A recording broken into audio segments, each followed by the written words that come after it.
Hello there, thanks for joining us on CoreTV News this hour. I am Nifemi Oguntoye. Several members of the Boko Haram team, according to the Nigerian army authorities, have surrendered to troops at the front line, and many are indicating interest to surrender. Army spokesman Colonel Sonny Usman said in a statement the new operational strategies, including sustained offensive, preemptive airstrikes, and sealing of roads by ground troops, are yielding positive result. He maintained that many of the terrorists that willingly surrendered have been painting images of mass panic and hysteria in Boko Haram camps in the aftermath of relentless efforts by troops and renewed vigor in operations inspired by the personal leadership of the Chief of Army Staff. Colonel Usman stated that the Army, in conjunction with the Nigerian Air Force and other security agencies, will continue to devise and implement effective strategies to bring Boko Haram terrorism to a speedy end. Well, President Muhammadu Buhari has warned military personnel to desist from human rights abuses or risk being sanctioned. The president gave the warning during the passing out parade of cadets from the Nigerian Defense Academy.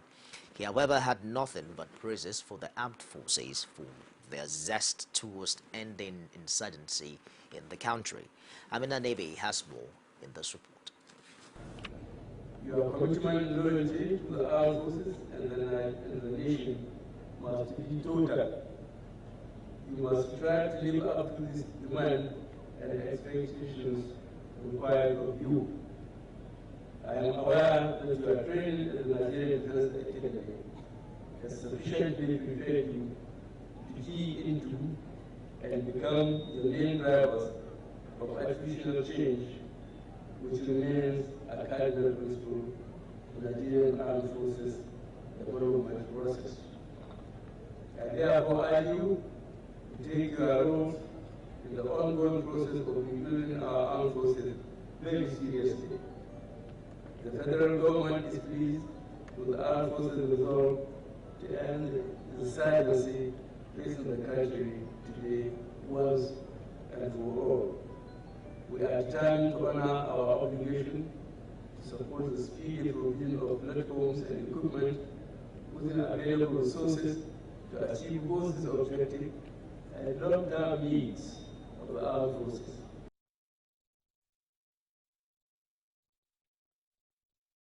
In a bid to inspire a new generation of visionary elites in the country, Vice President Yemi Osinbajo has called on Nigerian leaders to aspire to win the people's heart rather than enrich themselves with state resources. The Vice President said this on Saturday at the opening of Northern Reawakening Forum Summit at the Transcorp Hilton in Abuja. Osinbajo recalled Nigerian founding fathers at the North, such as Ahmadu Bello, Sardauna of Sokoto, Sir Abubakar Tafawa Balewa, Malam Aminu Kano, G.S. Tarka, and countless others who clearly understood the varied issues afflicting the region, thought through them, laid the plans, and worked selflessly. He commended the present crop of Nigerian leadership to such selflessness and vision.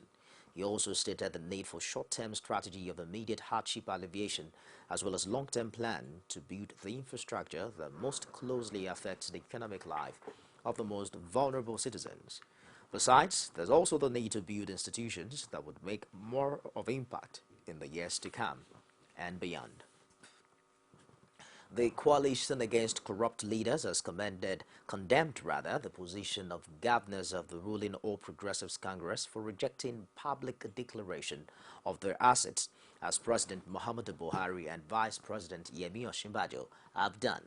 The Executive Chairman Kakol Debo Adeniro, in a statement reacting to the statement credited to the governors, dismissed the excuse, saying it was a known fact that public assets declaration, a standard practice in the developed world, increases transparency and the trust of citizens in their elected representatives.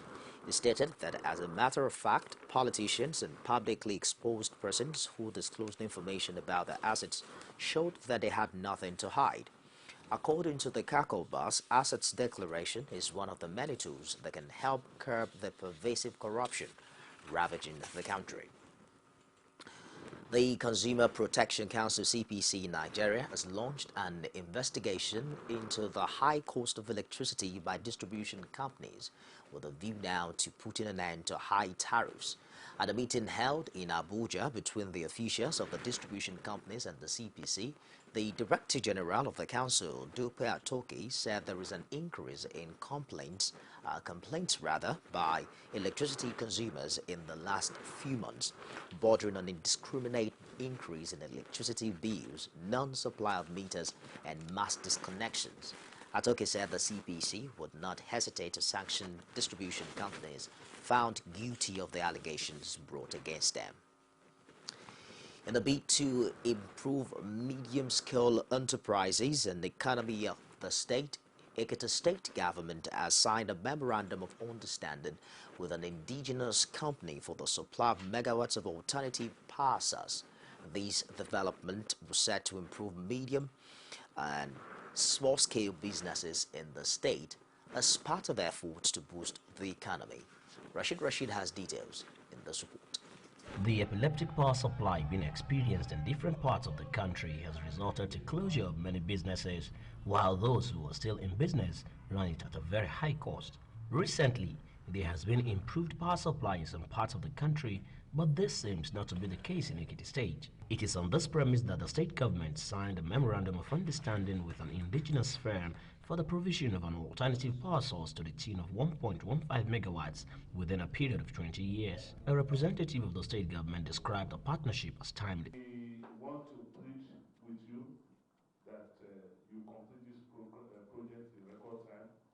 We are happy that you are giving us a 20-year period of initial commitment. We are excited about it.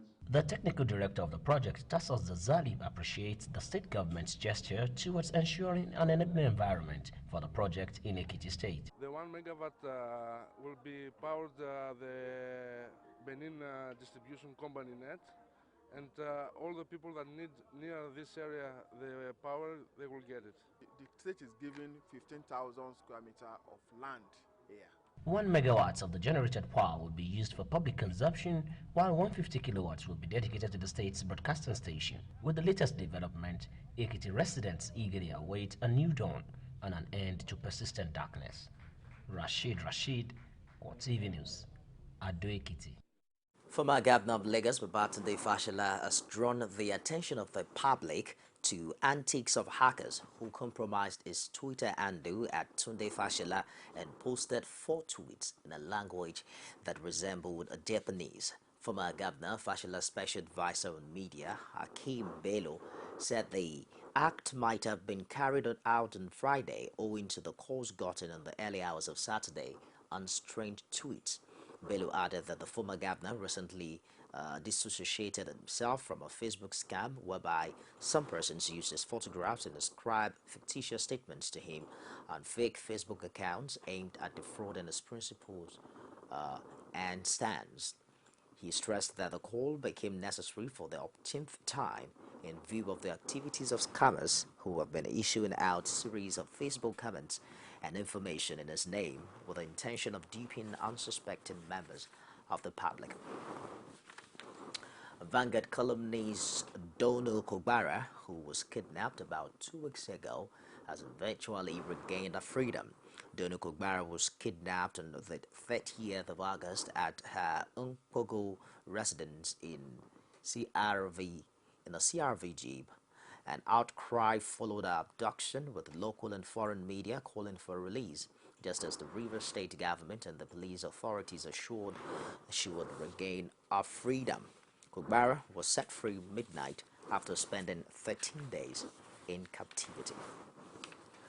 We'll take a break now, and I'll be back with more stories. Don't go away.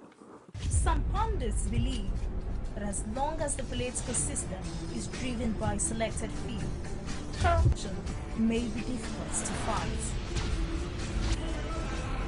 You should be careful about what you say.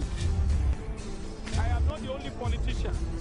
Even if I've wronged anyone, it is time to forgive me. Please for Arena every Sunday at 9:15 p.m.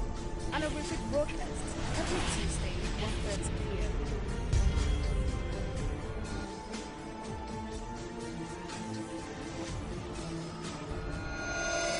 Welcome back. You can get all of the top stories on any of our social media platform.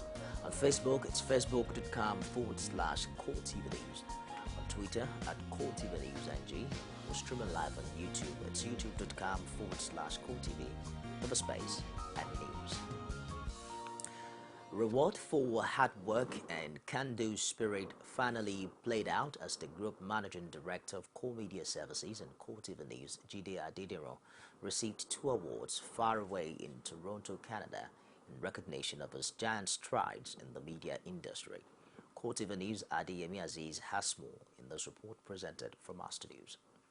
Group Managing Director, Core Media Services and CoreTV News, Jide Adediro, has received 2 awards for excellence in media industry from Toronto, Canada. The first award was given by Abidak Production in recognition of Core Media giant strides in the media industry, while the second award was presented by the African Entertainment Awards. When I wanted to start my TV station, I called a friend. I said, my friend, I want to get a license to start a TV station. He said to me, Jide, forget it. The government of Nigeria will not give you that license. Today, that friend is running a show on my TV station. That is the spirit. The can-do spirit, the can-do ability of we Africans knows no bound. And that is why we are what we are. We're not in any way. I want to disagree with a lot of people here. We don't need their help. They come to our country to fetch their wealth. Adediro, the awardee, stated that he and his team will continually gun for success and outshine its present achievements. We are coming up. We are taking over. And we will do better. And everybody will come back home and excel. Thank you very much indeed for this. I appreciate everybody. Core Media Services has received awards home and abroad for its achievements in media industry. The Plateau State Governor, Simon Lalong, has promised the people of the state that the perennial communal crisis that has bedeviled the state and made it a laughingstock in the eyes of the international community will soon be a thing of the past. Our Plateau State correspondent has details in this report presented from our studios. After laying off 7 permanent secretaries and demoting 17 others, the Plateau State Governor, Simon Lalong, has appointed 12 new permanent secretaries into the Plateau State Civil Service.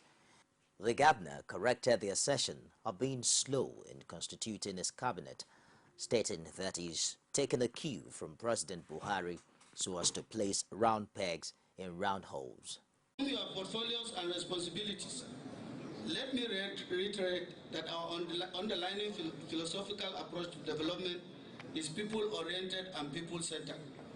This implies that our policies, being a deliberate course of action to achieve set goals for the common good of the people, cannot be handled with impunity. Their performance in the short, medium, and long terms will be measured through laid down timelines for our 5-point agenda, which you should acquaint yourself with. On this note, I congratulate and welcome the new permanent secretaries into their new responsibilities and look forward to their valued contribution to the rescue project. Time is of essence. You therefore must be alert to critically think out solutions on how to implement the rescue mandate to meet up the expectations of the people of Plateau. While speaking on behalf of the newly appointed permanent secretaries, Stephen Gardner called on the team and supporters of the administration to continue to pray for them to succeed in order to ensure that every decision taken is people-centered. We don't intend to disappoint anybody in this hall and in the state. Because your presence here, apart from being a solidarity, it is the desired pressure on us to do that which is right. And therefore, we fall back on you again for prayers. That with your prayers and with your physical advices, we will do that which is right for the benefit of the people of Plateau State. Mr. Governor, we thank you, ladies and gentlemen. Thank you. Those who attended the swearing-in ceremony added their voice to the call for patience, stating that Governor Lalong will deliver on his mandate. This governor is a man who places round pegs in round holes.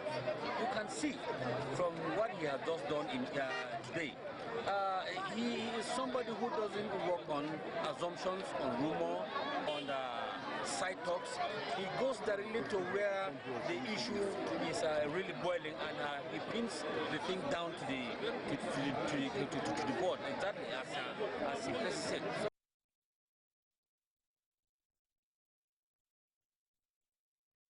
We apologize for the mix-up there. That report captures the appointment of 12 permanent secretaries in Plateau State. We'll take a break now, and I'll be back with stories outside Nigeria. Don't go away. Is it crazy or autocracy? Or what type of crazy is that? Except crazy. News making the headlines. Black Maria is to carry criminals, trading looters that are in government today. Sometimes it gets confrontational. Slap you in the face. Excuse me, don't put words into my mouth. Whatever it is that will bring our military to disrepute, I said to hell on Core Digest. I want to know why I should be believing them. Every weekday, we bring all of these together and take them to the court of public opinion. Everybody has a right in Nigeria, where you are the judge. Welcome back. The huge influx of migrants into southern Germany has continued unabated, with the Munich authorities now saying 13,000 arrived on Saturday. The city authorities, however, have again warned they are at the limit when it comes to coping with the numbers. More than 4,000 people walked across the border with Serbia, the most so far in one day, just as the authorities in Hungary were completing preparations to seal the frontier. Europe as a whole is struggling now to deal with an enormous influx of people, mostly from Syria, but also Afghanistan, Eritrea, and other countries fleeing violence and poverty.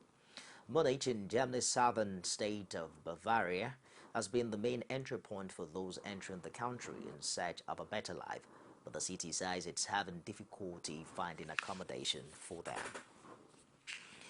Indian police are searching for the owner of a shop they say had illegally stored explosives that triggered a blast, killing 90 people. Most of those who died were at a neighboring restaurant in Pelawad in the state of Madhya Pradesh. Police earlier thought a faulty gas cylinder in the restaurant was to blame, but now say the blast was caused by illegally stored mining explosives. The restaurant was packed with workers and school children eating breakfast. Of course, several dozen people were injured in the blast. District Police official Seema Alava said the shopkeeper, named as Rajendra Kasawa, had a license for explosives for digging wells, construction, and mining. However, he had stored them in an unauthorized way in a residential area and was being sought on suspicion of culpable homicide. At least 3 Nigerians are among the 230 people injured in the crane collapse incident at the Grand Mosque in Mecca. Chairman of the National Hajj Commission of Nigeria, Abdullahi Mohammed, disclosed this at a news conference in Abuja. He added that the victims are presently receiving medical attention. I convey the condolence and sympathy of Mr. President to the government of Kingdom of Saudi Arabia over the unfortunate incidents of the crane disaster that happened in the Grand Mosque of Mecca. Mr. President monitored the event closely, but I'm happy also to let Nigerians know that there is no Nigerian among the ones among the dead ones identified as at now, but we have it on record that 3 Nigerians sustained injury, 2 from Kaduna, 1 from Gombe, and they are being attended to by the Federal Medical Team. And I also brief your colleagues that so far 53,000 Nigerians have been airlifted. The remaining balance, God willing, they will be airlifted before the closure of Jeddah Airport. And all pilgrims are opportune to visit the holy city of Medina first before even the Hajj proper. And those that sustain injury, no matter what, they will be opportune to observe the day of Arafah.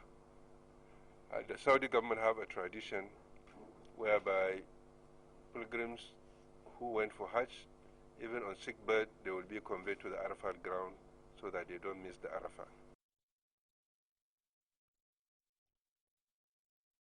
Egypt's President Abdel Fattah al-Sisi has accepted Prime Minister Ibrahim Malek's resignation of the cabinet. The president, who disclosed, details to newsmen, asked the cabinet to remain in a caretaker role until a new cabinet is formed. The statement did not give an explanation for the move, but it came just days after the agriculture minister was arrested over corruption.